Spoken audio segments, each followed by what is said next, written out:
Assalamualaikum warahmatullahi wabarakatuh. Salam sejahtera bagi kita. Shalom.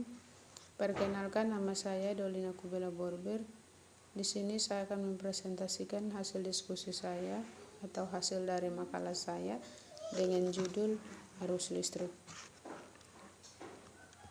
Yang pertama, pengertian arus listrik adalah banyaknya muatan listrik yang disebabkan dari pergerakan elektron-elektron mengalir melalui suatu titik dalam sirkuit listrik tiap satuan waktu.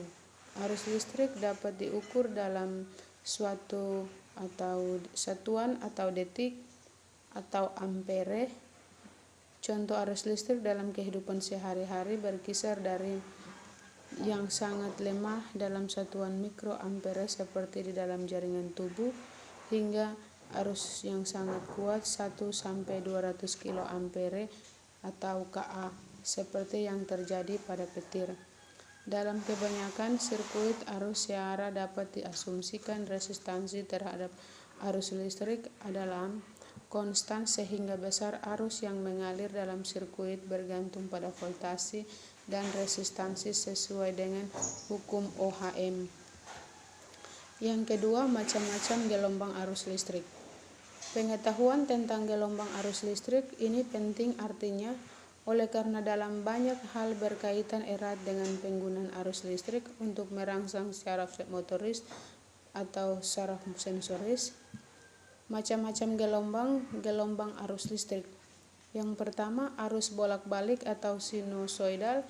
Yang kedua, arus setengah gelombang atau telah diarahkan. Yang ketiga, arus searah penuh tapi masih mengandung ripple atau desir. Yang keempat, arus searah murni. Yang kelima, Faraday. Yang keenam, surge Faraday atau sentakan Faraday. Yang ketujuh, surge sinusoidal atau sentakan sinusoidal. Yang ketiga, macam-macam gelombang potensial aksi. Ada 3 gelombang potensial aksi. Yang pertama, gelombang potensial aksi dari akson. Yang kedua, gelombang potensial aksi dari sel otot bergaris. Dan yang ketiga, gelombang potensial aksi dari sel otot jantung. Yang keempat, syarat-syarat listrik tubuh. Syarat listrik tubuh atau electrical signal tubuh merupakan hasil perlakuan kimia dari tipe-tipe sel tertentu. Dengan mengukur syarat listrik tubuh secara selektif sangat berguna untuk memperoleh informasi klinik tentang fungsi tubuh. Yang kelima, jenis-jenis alat kedokteran yang berkaitan dengan teori gelombang. EEG, bila ditempatkan elektroda pada kulit kepala dan mengukur kegiatan elektris, akan ditemukan sinyal elektris kompleks yang lemah. Potensial listrik dihasilkan melalui proses sinkronisasi berselang-seling yang melibatkan syaraf pada permukaan otak atau korteks dengan kelompok-kelompok berbeda menjadi sinkron pada waktu singkat yang berbeda. Rekaman sinyal inilah yang disebut elektroensefalogram. EKG.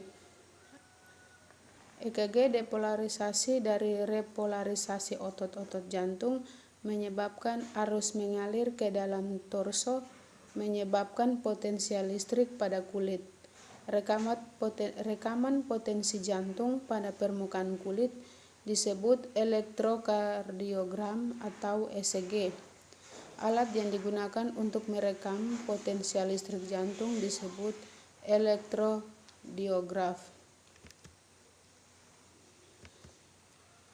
Masing-masing pencatatan EKG memetakan proyeksi vektor kutub elektris atau aktivitas elektris jantung. Melalui setiap bagian lingkangnya kegiatan elektris utama untuk siklus jantung yang normal antara lain A. Depolarisasi serabi jantung yang memproduksi gelombang P. B. Polarisasi ulang serabi jantung yang jarang terlihat dan titik berlabel. C. Depolarisasi bilik jantung yang memproduksi kesatuan QRS. D. Polarisasi ulang bilik jantung yang memproduksi gelombang T. PR segmen menunjukkan berhentinya impuls pada AV node atau tidak ada transmisi. Impuls di AV node. ST segmen menunjukkan tidak adanya transmisi impuls disebabkan adanya periode refrakter di sel miokardium. Bentuk gelombang EKG ada yang pasif, positif, dan negatif tergantung pada arah kutub vektor elektris dan polaritas serta posisi elektroda dari alat pengukur. Dengan demikian hasil dari presentasi makalah saya, maka saya ucapkan banyak terima kasih.